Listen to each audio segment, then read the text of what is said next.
So hello everyone, कैसे हो आप सभी। उम्मीद करता हूं कि आप सभी अच्छे होंगे, मस्त होंगे। तो आज के सेशन में बात करने वाले हैं कोऑर्डिनेट ज्योमेट्री का प्रीवियस ईयर का क्वेश्चन। देखिएगा जरा, ये सीबीएसई 2024 में पूछा गया है, 2 नंबर का क्वेश्चन है। अच्छा से रीड करिएगा। एक क्वेश्चन हम बनाएंगे और एक आपको प्रैक्टिस के लिए करने के लिए देंगे, ताकि आपका इस पर कंसेप्ट क्लियर हो जाए। ये क्वेश्चन बोला जा रहा है कि फाइंड द रेशियो, क्या बजी, find the ratio in which the point P -4, 6 divides the line segment joining the points इतना इतना। अब कहेंगे कि भाई 2 पॉइंट्स है। पहला पॉइंट्स ये बता दे रहा है कि A है और उसका कोऑर्डिनेट कितना है जी, -6, 10 है। और दूसरा पॉइंट कोई B है, उसका कोऑर्डिनेट कितना है जी, 3, -8 है, राइट। अब इसी दोनों पॉइंट को ज्वाइन करने पे एक पॉइंट P कहीं है, इस लाइन पे पॉइंट P कहीं है, उसका कोऑर्डिनेट दिया है -4, 6। क्लियर।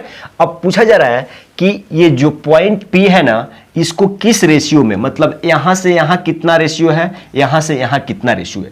तो आप चाहे तो K/1 मान सकते हैं, या आप चाहे तो M/N रेशियो मान सकते हैं। इसमें दोनों आप चाहे तो K/1 और M/1 दोनों में से कोई एक लेके चल सकते हैं। अगर हम कहें कि भाई साहब इस क्वेश्चन के 2 नंबर है ना, तो इस क्वेश्चन को 2 मार्क्स है, तो 1 मिनट से ज्यादा नहीं चाहिए। 1 मिनट नहीं, 50 सेकंड्स का अंदर आपको इसको आंसर आना चाहिए, क्योंकि इस क्वेश्चन में ज्यादा कुछ नहीं दिया हुआ।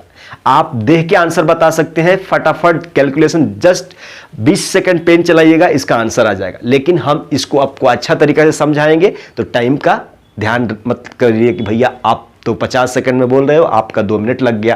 क्लियर है भाई, हमको एक एक पॉइंट को क्लियर करके चलना है। अब जैसे तुम एग्जाम में बैठे हो, तो तुम नहीं बताओगे एग्जामिनर को कि हम ये लें कि वो लेंगे, फटाफट या तो ये लेना है तो ये लेना, लिखते चलोगे। क्लियर है। 1 सेकंड रहिएगा, अलार्म आ रहा है, ठीक है, 1 सेकंड रहिएगा। यहां पे देखिएगा जरा, ठीक है। तो आप कहोगे कि भाई साहब ये x1 y1, ये x2 y2 मान लिए, तो ये हम कह देते हैं कि मिड पॉइंट का कोऑर्डिनेट x, y है, जो कि दिया हुआ है, राइट। अब हम कहते हैं किसको लेके चले, कोई बोल रहा है कि भैया K/1 लेके चलो, ठीक है, K/1 लेके चलते हैं। तो आप कहेंगे कि भाई अगर ये वैल्यू का यूज करना चाहें तो इसके लिए सेक्शन फार्मूला से क्या होता है, तो आप कहोगे कि सेक्शन फार्मूला x कोऑर्डिनेट के लिए, तो mx2 + nx1 बट्टे में क्या होता है जी, m + n। देखो जरा, m + n होता है, समझ लो, फार्मूला समझ लो। आप कहोगे कि भैया x का एक्चुअल वैल्यू कितना है जी, -4 है, इक्वल टू m के जगह पे आपने K/1 लेके चला है, तो आप कहोगे K और x2 का मान कितना जी, x2 का मान कितना है जी, 3 है, प्लस n का मतलब क्या है, 1 है, और x1 का मतलब क्या है जी, x1 का मतलब क्या है, -6 बट्टे में m + n। m का जगह पे आपने K माना है और प्लस का ये 1, तिरछा तिरछी गुणा करेंगे तो आप कहोगे कि भाई -4K और माइनस का क्या हो जाएगा, 4 हो जाएगा, ये हो जाएगा ना। और इधर जब सॉल्व करोगे ना, तो आप कहोगे कि 3K और माइनस का क्या हो जाएगा, 6। यहां से देखो इधर लेके आओगे तो -3K और -4K, -7K और ये प्लस आएगा इधर में हो जाएगा ना, तो प्लस का क्या हो जाएगा जी, 2 = 0। यहां से 7K बराबर क्या हो जाएगा, 2 हो जाएगा।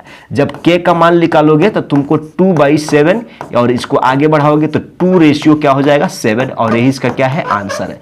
मतलब ये पॉइंट AB लाइन को 2:7 में क्या कर रहा है, डिवाइड कर रहा है। समझ गए, यही इसका आंसर है। क्लियर। अगला क्वेश्चन आपको देते हैं, इस क्वेश्चन को कमेंट करके आंसर करिएगा।